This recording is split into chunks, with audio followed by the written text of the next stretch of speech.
En voile, les premiers concurrents de la Golden Globe Race sont attendus d'ici à la fin du mois au Sables d'Olonne, en Vendée. Donc, c'est là que sont partis 18 skippers le 1er juillet dernier.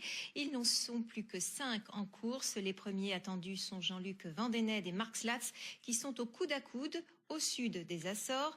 Alors je rappelle le principe de cette course, un tour du monde à la voile, en solitaire, sans escale, sur de vieux bateaux, sans moyens de communication sophistiqués, modèle contraire au Vendée Globe. Il n'en reste que 5 concurrents, donc c'est dire la difficulté de l'épreuve. Pour en parler, nous rejoignons au PC Course des Sables d'Olonne Christophe Favreau, photographe officiel donc de cette GGR. Ça veut dire quoi être photographe officiel d'une course quand les skippers sont en mer? Alors je dirais que donc il y a toute la partie qui précède le départ où je dois faire des photos qui font sens donc par rapport à l'événement, qui racontent son histoire et donc à destination des médias, des partenaires, etc. Et ensuite cette course a cette particularité d'offrir sur son parcours 2 drop points, donc c'est des points de rendez-vous qu'on donne aux concurrents pour récupérer les images qu'ils ont eux-mêmes tournées et pour illustrer leur passage. Donc, et après, ce sera le travail des arrivées, évidemment, qui va être un grand moment d'émotion. Parce que là, c'était autorisé. Il y avait quand même 2 points, non pas d'arrêt, mais de ralentissement, où vous avez pu rencontrer, vous êtes quasiment l'un des seuls humains, c'est ça, à avoir pu approcher ses concurrents. À ce moment-là, c'était à 2 reprises au large de la Tasmanie et puis des Canaries. Qu'est-ce que vous avez vu à ce moment-là? Alors effectivement, c'était là c'est pareil, ça faisait partie des moments très riches en émotions.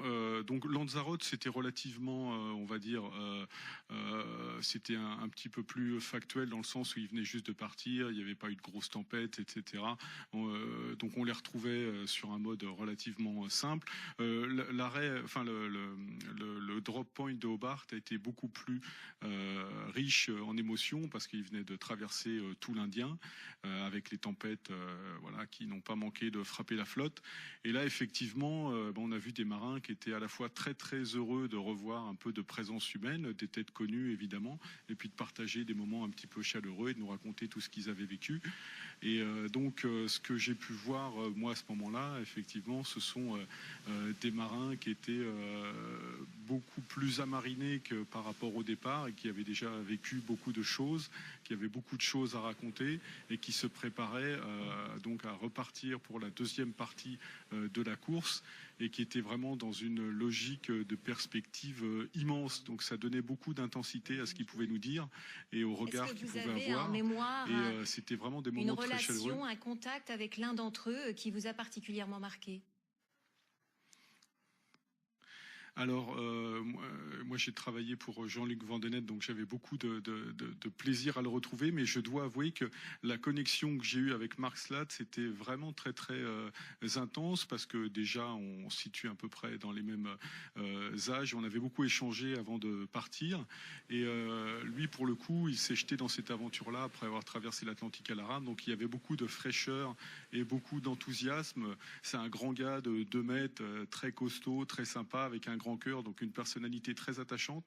Et il était vraiment content de nous voir. D'ailleurs, il a fait savoir après par le biais des radios amateurs qu'il avait été vraiment content de nous retrouver. On a passé une bonne partie de la journée avec lui. On n'avait pas le droit d'être en contact physique, mais on pouvait communiquer évidemment avec eux. Et donc ça a été un moment vraiment... Et vous avez pu les prendre en photo également finalement où... Évidemment, oui, j'étais là-bas pour ça aussi. Et donc, ça faisait partie de la mission. Et c'est vrai qu'on peut voir que les émotions sont quand même fortes, même si la scène décrite n'était pas forcément spectaculaire, parce qu'on était à l'abri, etc. On pouvait voir quand même que les émotions qui traversaient les marins qui venaient de parcourir l'Indien avec les moyens que vous venez de décrire, c'est pas anodin. Et donc, voilà. ça donne beaucoup d'intensité. De nous avoir livré votre point de vue de photographe sur cette course. Et je rappelle qu'il ne reste que 5 concurrents en mer.